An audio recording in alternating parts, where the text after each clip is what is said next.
Hello students, welcome all. हमने exercise 3.1 start कर दी थी और इसके अंदर मैं आपको स्टार्टिंग से क्वेश्चन करा रही हूँ एक्सरसाइज 3.1 के। और इसके जो एक एक क्वेश्चन है वो सारे तो नहीं कराऊंगी, लेकिन स्टार्टिंग से देखते जो जो क्वेश्चन आपको नहीं कराए थे वो मैं आपको बता दूँ। फर्स्ट क्वेश्चन जो आपकी बुक का है उसके अंदर आपको पहले जो वर्ड प्रॉब्लम दी हुई है उसको इक्वेशन की फॉर्म बनानी है, इक्वेशन खुद बनानी है और फिर उसका सॉल्यूशन जो है ग्राफिकली निकालना है। ठीक है, तो आज हम स्टार्ट कर रहे हैं एक्सरसाइज 3.1 और इसका question number 1।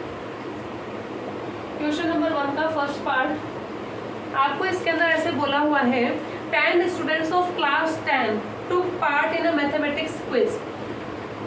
If the number of girls is 4 more than the number of boys, find the number of boys and girls who took part in the quiz. तो देखो इसके अंदर हमें दो चीजें दी हुई हैं। एक तो हमें बोला है, हम मान के चलते हैं इसके अंदर लेट एक क्लास के अंदर number of boys in the class, number of boys in the class, कि उस क्लास के अंदर नंबर ऑफ बॉयज कितने हैं, x है, ठीक है, एंड नंबर ऑफ गर्ल्स कितनी है उसके अंदर y है। क्योंकि मुझे नहीं पता कितने हैं बॉयज कितने हैं गर्ल्स कितने हैं, तो हमने अलग अलग ले लिया कि x तो गर्ल्स है और y बॉयज है उसके अंदर। x का मतलब कोई भी नंबर हो सकता है, वही हम लास्ट में निकालेंगे कि 5 है, 10 है, 15 है, कितने, ठीक है, हम वेरिएबल मानते हैं। तो number of boys in the class x, number of girls in the class, ये हमें दो चीजें दी हुई हैं। उसके अलावा हमें और क्या क्या दिया हुआ है देखिए, अकॉर्डिंग टू द क्वेश्चन के अकॉर्डिंग हमें कुछ चीजें दी हुई हैं जिससे हम यहाँ पे इक्वेशन बनाएंगे। फर्स्ट आपको दिया है कि 10 स्टूडेंट्स ऑफ क्लास 10, हम इन बच्चों की जो बात कर रहे हैं ये वो बच्चे हैं जो कंपटीशन में पार्ट कर रहे हैं, क्विज के अंदर पार्ट कर रहे हैं, ठीक है, और दोनों मिला करके 10 बच्चे पार्ट कर रहे हैं, बॉयज और गर्ल्स दोनों मिला करके 10 स्टूडेंट्स पार्टिसिपेट कर रहे हैं। हमने यहाँ ले लिया x और y क्योंकि मुझे नहीं पता कि कितने बॉयज और कितने गर्ल्स पार्टिसिपेट कर रही हैं। इन द क्लास की बजाय इन द क्विज लिख देते हैं क्योंकि क्विज के अंदर कितने बच्चे पार्ट कर रहे हैं वो है क्वेश्चन में। पूरी क्लास के बॉयज 10 से का काम नहीं है, हम केवल ले रहे हैं यहाँ पे क्विज के अंदर कितने गर्ल्स और बॉयज हैं। तो यहाँ पे आ जाएगा x + y = 10। गर्ल्स और बॉयज दोनों मिलाकर के, बॉयज और गर्ल्स दोनों मिलाकर के 10 स्टूडेंट्स पार्ट कर रहे हैं। तो एक इक्वेशन तो ये हो जाती है। सेकंड इक्वेशन हमें यहाँ पे बोली है if the number of girls is 4 more than number of boys, हमें क्या बोला है, number of girls is 4 more than number of boys. तो किससे बोला है, मोर देन, बॉयज से, गर्ल्स ज्यादा है बॉयज से, ठीक है, गर्ल्स किससे ज्यादा है, बॉयज से ज्यादा है। तो यहाँ पे गर्ल्स कितनी है, y, बॉयज से 4 ज्यादा है। देखो y क्या है, गर्ल्स लिया है हमने, गर्ल्स, x क्या है, बॉयज, और 4 ज्यादा है, बॉयज से 4 ज्यादा है गर्ल्स, ठीक है, बॉयज पे 4 ऐड करेंगे तो गर्ल्स आ जाएंगी। ये इक्वेशन सही से बनानी आनी चाहिए स्टेटमेंट के अकॉर्डिंग। तो ये दो इक्वेशन हमारे पास बन गई। देखो मैंने यहाँ पर x लिया है, यहाँ पे y, तुम चाहो तो भाई बॉयज गर्ल्स को x ले लो, बॉयज को y ले लो, कैसे भी ले सकते हैं। बस मेन चीज है कि जो हमें क्वेश्चन में लाइन दी है उसकी इक्वेशन सही है या नहीं है। हमें बोला है जो बॉयज है उससे 4 ज्यादा है गर्ल्स, तो ये बॉयज है, इससे 4 ज्यादा किया तो गर्ल्स आ गई, ठीक है। ये दो इक्वेशन हमारे पास आ गई। अब इसका हमें सॉल्यूशन निकालना है ग्राफिकली। हमें क्वेश्चन में बोला है कि ग्राफिकली सॉल्यूशन निकालो। ग्राफ बनाना पहले ही बता चुकी हूँ, अभी भी कुछ क्वेश्चंस में ग्राफ कर लेंगे तो आपकी ग्राफ की और अच्छी सी प्रैक्टिस हो जाएगी। अब हम क्या करेंगे ग्राफिकल मेथड के लिए, इन इक्वेशन 1, देखो एग्जाम में लिखने का पैटर्न एकदम सही होना चाहिए, एग्जाम में लिखने का पैटर्न एकदम सही होना चाहिए। तो यहाँ पे हम देख रहे हैं इन इक्वेशन 1 लिखने का पैटर्न ऐसा होना चाहिए। पहली इक्वेशन क्या है हमारे पास, x + y = 10। तो इसका हम एक बॉक्स बनाते हैं, x y। आपको एक चीज बताई थी कि सबसे अच्छा रहेगा अगर हम 0 की वैल्यू लें। देखो इस इक्वेशन में अगर मैं x को 0 लूंगी तो x पूरा का पूरा 0 हो गया, तो मेरे पास क्या बचा, y 10 बचा, x 0 हो गया, y 10 बचा। अब अगर मैं y को 0 ले लूँ तो ये y की पूरी वैल्यू 0 हो जाएगी, 0 हो जाएगी तो क्या बचेगा, x 10 बचेगा। y को 0 लेंगे तो x 10 बचेगा, ठीक है। इसके आगे लिखेंगे इन इक्वेशन 2, सेकेंड इक्वेशन देखो हमारे पास इक्वेशन है y is equals to x plus 4। इसका बॉक्स बनाओ, एक्स वाई, ठीक है। हम चाहें तो इस x को इधर भी ले जा सकते हैं, इक्वल का ये x प्लस का इस साइड आके माइनस का x हो जाएगा और 4 वहीं रह जाएगा। ऐसे भी कर सकते हैं, चाहो तो डायरेक्ट रख के देख लो, उसमें कोई प्रॉब्लम नहीं है।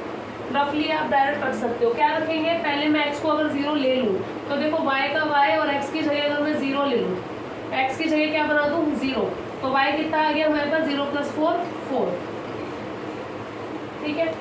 वहीं पे नेक्स्ट चीज लेते हैं, अब मैं अगर y को 0 लूँ, देखो इक्वेशन क्या है हमारे पास में ये, अगर मैं y को 0 लूँ, y की जगह 0 ले लूँ तो मेरे पास ये इक्वेशन रह जाती है। तो x क्या हो जाएगा, ये प्लस का 4 इस साइड आके माइनस 4 बन जाएगा, ये प्लस का 4 इस साइड आके माइनस का 4 बन जाएगा। तो x क्या आ गया, माइनस 4 आ गया जब मैंने y को क्या लिया 0 लिया, ठीक है। तो ये दो बॉक्स हमारे बन गए। अब हमें क्या बनाना है, ग्राफ बनाना है। लिखने का पैटर्न सही होना चाहिए एग्जाम में, इस तरीके से हमें पूरा लिखना है यहाँ तक। अब इसके बाद में हम ग्राफ बनाएंगे। देखो ग्राफ तो अलग बनेगा क्योंकि ग्राफ का पेपर अलग से मिलेगा, उसको हम बनाएंगे, वहां पे उसको बांधेंगे। लेकिन अभी हमें ये पता होना चाहिए, लास्ट में इसका जो आंसर लिखेंगे वो हम लिखेंगे by graphical method, by graphical method. जब हम ग्राफिकल मेथड से सॉल्व करते हैं तो x कितना आ रहा है और y कितना आ रहा है, नंबर ऑफ गर्ल्स और नंबर ऑफ बॉयज कितने आ रहे हैं। x लिया है हमने नंबर ऑफ बॉयज और y लिया है हमने नंबर ऑफ गर्ल्स।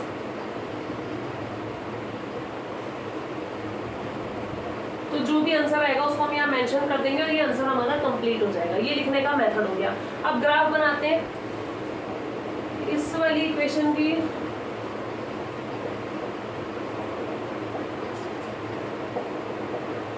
इसको मैंने इधर लिख लिया क्योंकि मैं इसको इरेज कर दूँ, वो फर्स्ट इक्वेशन है हमारी। अब ग्राफ बनाते हैं तो देखो ये बनेगा, एरो लगेंगे, x axis x dash, y axis y dash, ये ओ ओरिजिन होता है 0 0 वाला पॉइंट, ठीक है। यहाँ पे हम स्केल लिखते हैं, on x axis 1 box is equals to, और on y axis 1 box is equals to. ये हम मेंशन करेंगे, एक एक गैप से बॉक्स आपको दिए होंगे ग्राफ में, ठीक है। वैल्यू कैसे लेनी है, देखो x हमारे पास कितना है, x यहाँ पे 10 है और यहाँ पे -4 है, ठीक है। मतलब -4 से लेकर के 10 तक सारे नंबर लिखने पड़ेंगे, -4 -3 -2 -1 0 1 2 3 4 5 6 7 8 9 10। ये तो बहुत सारे पॉइंट्स हो गए। अब इतने सारे पॉइंट इतने बड़े ग्राफ में कवर होते नहीं है, तो हम एक काम करते हैं 2 2 का गैप ले लेते हैं, 2 2 का गैप ले लेते हैं, ठीक है। तो यहाँ से मैं ले रही हूँ 2 4 6 8 10 और इधर आएगा -2 -4। अब ये नहीं है कि 10 तक है तो मैं 10 तक ही लिखूंगी, अगर मान लो मेरी लाइन और आ गया तो मैं 12 भी लिख सकती हूँ, इधर और आगे लाइन है तो -6 भी लिख सकते हैं। ऐसा नहीं है, जहाँ तक है वहीं पर हम लिखें, ठीक है। तो ये हमने 2 2 का गैप ले लिया, तो देखो मुझे -4 भी मिल गया और 10 भी मिल गया, ठीक है। तो ये हमें ध्यान रखना है कि अगर बहुत ज़्यादा नंबर हो रहे हो तो गैप छोटा कर लो, 2 की टेबल से 3 की टेबल 5 की टेबल 4 की टेबल, जो आपको सुटेबल हो क्वेश्चन के अकॉर्डिंग। यहाँ 2 सही था, यानी मैंने x एक्सिस पर एक बॉक्स कितने का लिया है, 2 यूनिट का लिया है। तो x एक्सिस पर एक बॉक्स कितने का लिया है, 2 यूनिट का लिया है, ठीक है। अब y एक्सिस की बात करते हैं। y एक्सिस पर हमारे पास पॉइंट क्या है, y पे एक तो 4 है और एक 10 है, प्लस का 4 और प्लस का 10, यानी नीचे वाली लाइन की तो हमें ज़रूरत ही नहीं है। अगर एग्जाम में मान लो बहुत ज़्यादा वैल्यू आ रही है तो नीचे वाली लाइन की हमें ज़रूरत ही नहीं है, तो हम सिर्फ यहाँ तक बना करके छोड़ देंगे, इस लाइन की हमें ज़रूरत ही नहीं है। नहीं है, क्यों नहीं है, क्योंकि y हमारे पास नेगेटिव है ही नहीं, माइनस का है ही नहीं जो नीचे बनाना पड़े। बनी हुई है तब भी दिक्कत नहीं है, नहीं बनी हुई है तब भी दिक्कत नहीं है, जो पॉइंट चाहिए वो लाइन होनी चाहिए बस। अब देखो y हमें चाहिए 4 से 10 तक। अब मैं 1 2 3 4 5 6 7 8 9 10 ले सकती हूँ। ग्राफ में जगह है तो खूब लो, ग्राफ में जगह नहीं है तो हम छोटी वैल्यू लेंगे। 4 और 10 दोनों 2 से डिवाइड होते हैं, 2 की टेबल में दोनों आ जाएंगे, तो मैं 2 का गैप भी ले सकती हूँ यहाँ पे। जैसे मेरे पास अभी आगे जगह नहीं है ऊपर, तो मैं 1 2 3 4 नहीं ले रही हूँ और मैं इसके अंदर ले रही हूँ 2 4 6 8 10। ठीक है, अगर आपके पास जगह हो तो आप आराम से 1 2 3 4 का गैप लो, कोई प्रॉब्लम नहीं है। अब हमें क्या करना है, हमने y एक्सिस में भी कितना लिया है, 2 यूनिट्स लिए एक बॉक्स में। ठीक है, यूनिट्स। अब इसका ग्राफ बनाना है। यहाँ तक ये स्केल वाली पोर्शन एकदम ऊपर कॉर्नर में लिखना है, इसको मैं अभी इरेज कर देती हूँ, लेकिन आप लोग ये चीज़ अपने ग्राफ के ऊपर ही ऊपर एक साइड कॉर्नर में लिख लेना।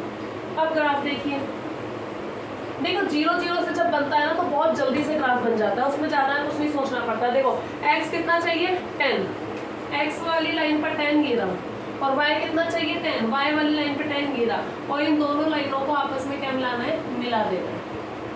एरो लगा दो, और मैंने कहा था किसी भी एक साइड कॉर्नर पे इस इक्वेशन को लिख देना। कौन सी पहली इक्वेशन, x + y = 10, मैंने इस साइड लिख दी ब्रैकेट में, मतलब ये जो लाइन है ये इक्वेशन 1 की लाइन है। ठीक है, नेक्स्ट वाली लाइन देखो, x कितना चाहिए -4 और y कितना चाहिए +4, और इन दोनों को हम यूँ मिला देंगे। सीधा ले जाओ आगे तक, यहाँ तक नहीं छोड़ना है, सीधा आगे तक ले जाओ, और इसके ऊपर लिख दो दूसरी इक्वेशन कौन सी है हमारे पास, y = x + 4। ये भी लिख सकते हैं आपने, अगर इस वाली इक्वेशन को ऐसे लिखा है, +x को इधर लाके -x, +x इधर आके -x4, तो ये भी लिख सकते हैं, ये भी लिख सकते हैं, दोनों में से कुछ भी लिख दो। ठीक है, कैसे भी सॉल्व भी कर सकते हैं, चाहे ऐसे ले लो या फिर ऐसे ले लो। ठीक है, तो दोनों इक्वेशन हमारी बन गई। जब इक्वेशन बन गई तो हमें ये देखना है इन दोनों ने आपस में क्रॉस काम किया है, इन दोनों ने आपस में कौन से पॉइंट पर क्रॉस किया है। ठीक है, तो देखो हमारे पास में, अब मेरा ग्राफ तो देखो मैंने स्केल जो है बराबर नाप कर नहीं लिए हैं, तो ये ऊपर नीचे हो जाएगा, लेकिन आपका ग्राफ एग्जैक्ट लाइन पर बनेगा, एग्जैक्ट पॉइंट पर बनेगा।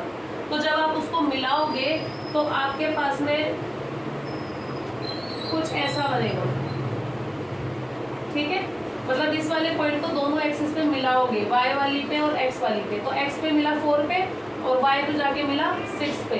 इसका मतलब आपके पास में x कितना आया 4, y कितना आया 6, x कितना आया 4, y कितना आया 6। ठीक है, अगर मैंने सही ग्राफ बनाया है तो देखो दोनों की वैल्यू चेक कर लो, दोनों इक्वेशन से 2 आना चाहिए।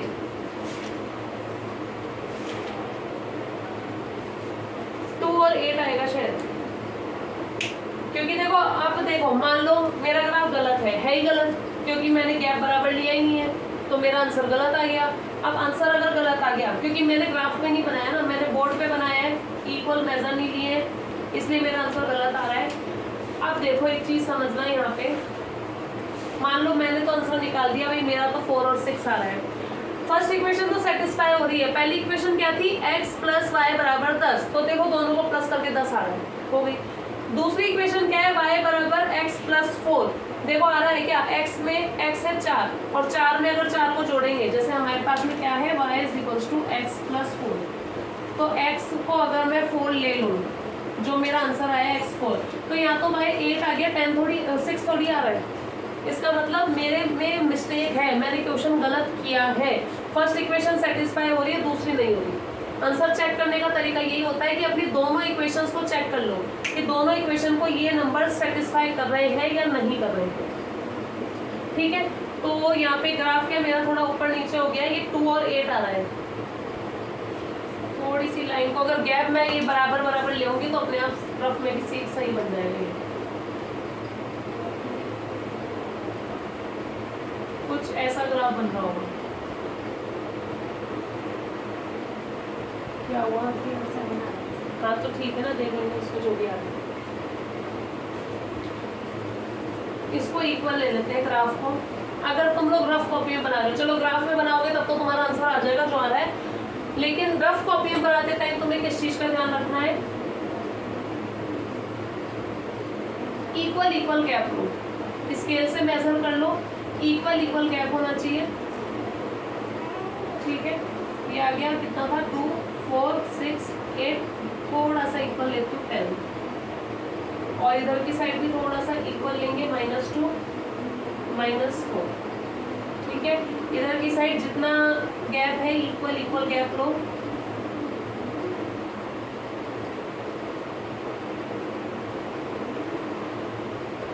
ये आ जाएगा 2 4 6 8 10, ठीक है। अब देखो, अब मैंने लगभग बराबर लिया, अगर आप भी रफ में बना रहे हो तो रफ में गैप बराबर लेना, ये वाले गैप बराबर होने चाहिए और ये वाले गैप भी आपस में बराबर होने चाहिए। अब बनाओ ग्राफ x10 और y10, x10 और y10, लाइन भी सीधी लेंगी, ठीक है। और दूसरा भाई ये बनाओगे, एरो लगाओगे, एक साइड इक्वेशन लिखोगे, कोई सी भी साइड लिख सकते हैं। दूसरी इक्वेशन x -4 और y +4, और ये कुछ ऐसे मिलेंगे, और यहाँ पे हम क्या लगाएंगे, एरो, और यहाँ पे इक्वेशन लिख देंगे y = x + 4। अब ये वाला जो पॉइंट है ये आपका सीधे मिलेगा यहाँ पे, देखो अब मैंने गैप बराबर लिया तो अब सही आ गया। 2 और 4 के बीचों बीच वैल्यू 3 और 6 और 8 के बीचों बीच वैल्यू 7, ठीक है। तो ग्राफ बनाते टाइम भी ध्यान देना है, और ग्राफ में बनाओगे तब तो कोई प्रॉब्लम ही नहीं है क्योंकि इक्वल बॉक्स आ जाएंगे तो इक्वल आंसर आ जाएंगे।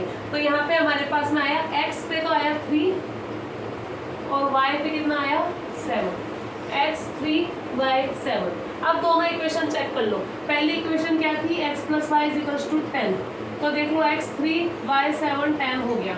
दूसरी इक्वेशन है y = x + 4, y की साइड में 7, x की साइड में 3 + 4, 3 और 4 कितना होता है 7, आ गया दोनों साइड इक्वल, यानी अब हमारा आंसर करेक्ट है, ठीक है। तो ग्राफ में बनाना है आपको एग्जाम में, तो ग्राफ सही हो जाएगा।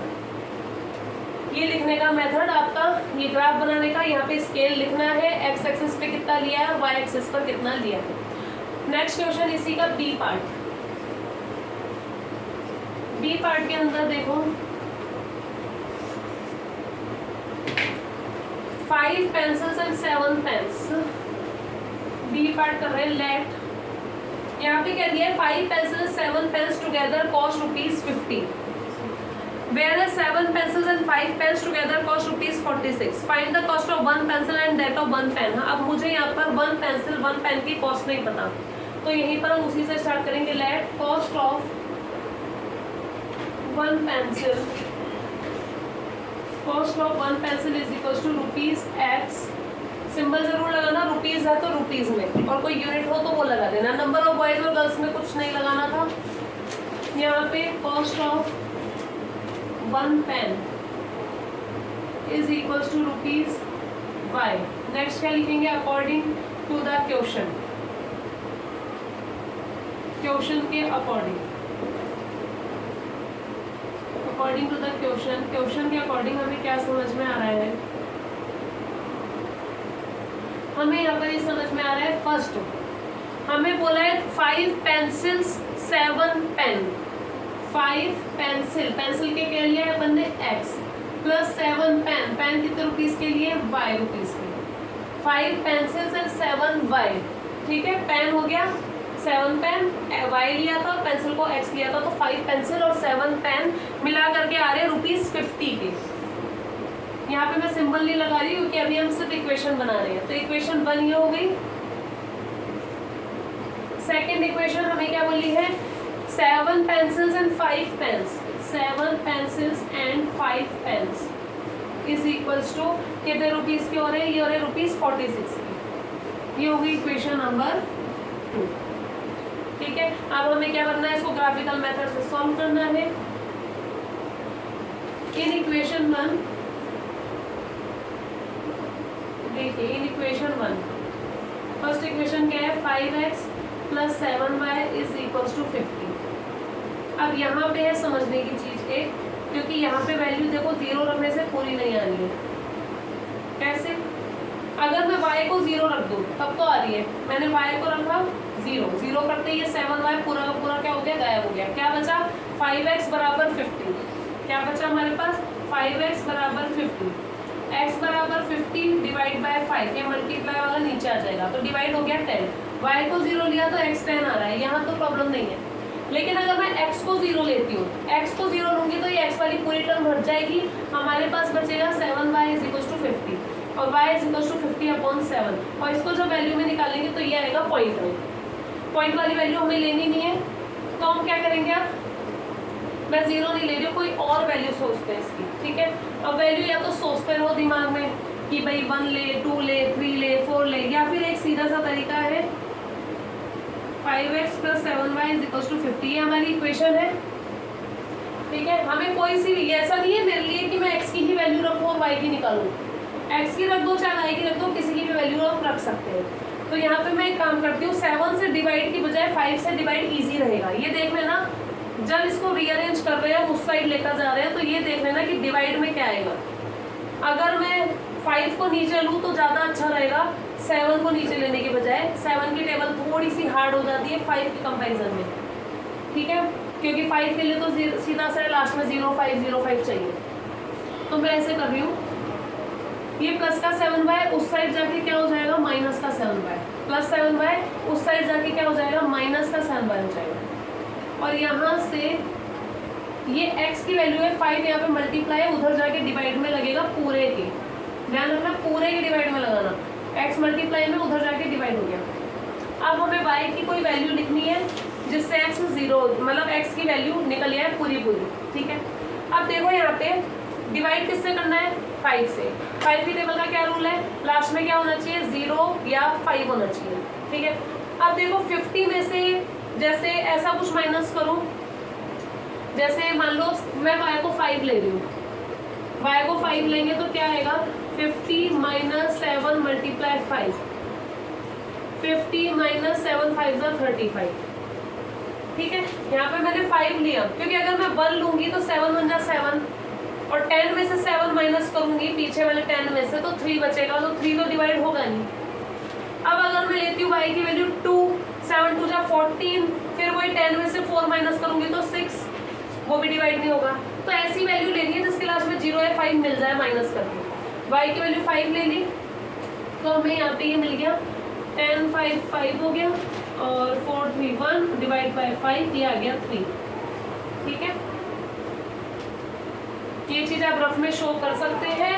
और हमने यहाँ पे क्या किया है, हमने y को लिखा 5 और x आया 3, y को लिखा 5 तो x आया 3, y को लिखा 5 तो x हमारे पास में क्या आया, 3 आ गया, ठीक है। तो ये टेबल हमारी बन गई इसकी। इन इक्वेशन 2 सेकेंड इक्वेशन देखो, सेकेंड इक्वेशन हमारे पास क्या है, 7x + 5y = 46। इसका भी 0 0 रखने से काम नहीं चलेगा, क्यों, क्योंकि 46 में ना तो 7 पूरा डिवाइड करता है ना 5 पूरा डिवाइड करता है। तो हम इसको क्या करते हैं, इसको भी इसी फॉर्म में चेंज कर लेते हैं। हमारे पास में क्या है, 7x + 5y = 46, ठीक है। 5 से डिवाइड करना ज़्यादा इजी है, तो अपन एक काम करते हैं, 7x को उधर भेज देते हैं, ये प्लस का 7x उधर जाके माइनस का हो जाएगा, प्लस का 7x उधर माइनस का हो गया, और ये जो 5 मल्टीप्लाई में ये कहाँ आ गया, डिवाइड में आ गया। अब हम x की वैल्यू पुट करेंगे, उस साइड वाले की वैल्यू पुट करेंगे, ये आ जाएगा पुट x = 3। 3 को पुट किया मैंने, क्योंकि 7 3 = 21, लास्ट में 21 यानी 1 मिलेगा, और इधर 46 यानी लास्ट में 6 मिलेगा, और 6 - 1 करके 5 आ जाएगा, और 5 की टेबल के लिए यही चाहिए भी हमें। y = 46 - 7 × 3/5, 46 - 21/5, 6 - 5 4 2 2 5, और ये हो गया 5 5 5 = 25, ठीक है। तो एक हमें क्या मिला, जब हमने x की वैल्यू 3 लिखी, जब हमने x की वैल्यू 3 लिखी तो y कितना मिला, 5, x की वैल्यू 3 लिखी, y मिला 5। अब पहली वैल्यू अगर 3 पे मिली है तो दूसरी 3 2 = 6 पे मिल जाएगी। पहली वैल्यू अगर 3 पे मिली है, हमें बार बार चेक करने की जरूरत नहीं है, पहली वैल्यू 3 पे मिली है तो दूसरी 6 पे मिल जानी चाहिए, पर नहीं मिलेगी। 7 6 = 42, 5 की टेबल से मिल जाएगी 8, हाँ 8 में मिल जाएगी। देखो पहली 3 पे मिली है ना, तो ये 5 और 5 की टेबल से डिवाइड कर रहे हैं। डिवाइड किससे कर रहे हैं? 5 से, तो 5 5 के गैप से मिल जानी चाहिए। 28, 7 5 35, 7 6 42, 7 7 49, 7 8 56, 56 में मिल जाएगी। 6 - 6 0 हो जाएगा ना। Put x is equals to, अगर आपको ऐसे समझ नहीं आ रहा डायरेक्ट, तो आप एक एक वैल्यू रफ में रख के चेक कर लेना। रफ में फटाफट करके चेक कर लेना कौन सी सही आएगी। तो यहाँ पे हम x की जगह क्या लिख रहे हैं? 8 लिख रहे हैं। तो अब y कितना आ जाएगा? 46 - 7 8 56 अपॉन 5। 46 - 56 माइनस का आ रहा है, ये भी ध्यान रखना। छोटे में से बड़े को माइनस करेंगे, माइनस का आएगा, माइनस का 2। मतलब अगर मैंने x को 8 रखा तो y मेरे पास आया -2। तो ये वैल्यू आ गई हमारे पास में दोनों ग्राफ, दोनों टेबल। अब इसका ग्राफ बनाना है और ग्राफ से इसके आंसर निकालने हैं। एक्स और वाई की वैल्यू आ जाएगी। लास्ट में मेंशन कर देंगे by graphical method. By graphical method cost of 1 pencil x की जो वैल्यू आएगी और कॉस्ट ऑफ 1 पेन जो वाई की वैल्यू आएगी, वो उसका आंसर हो जाएगा। ठीक है, तो ये ग्राफिकल मेथड आपको नॉर्मल समझाया था 0 0 पे। आज आपको कुछ ऐसे एग्जांपल्स करा दिए जिससे आपको ये पता चल गया कि अगर कोई और वैल्यू आ जाए 0 0 से नहीं हो तो हमें कैसे करना होता है। अब आगे के क्वेश्चंस अपन नेक्स्ट क्लास में करेंगे। Thank you.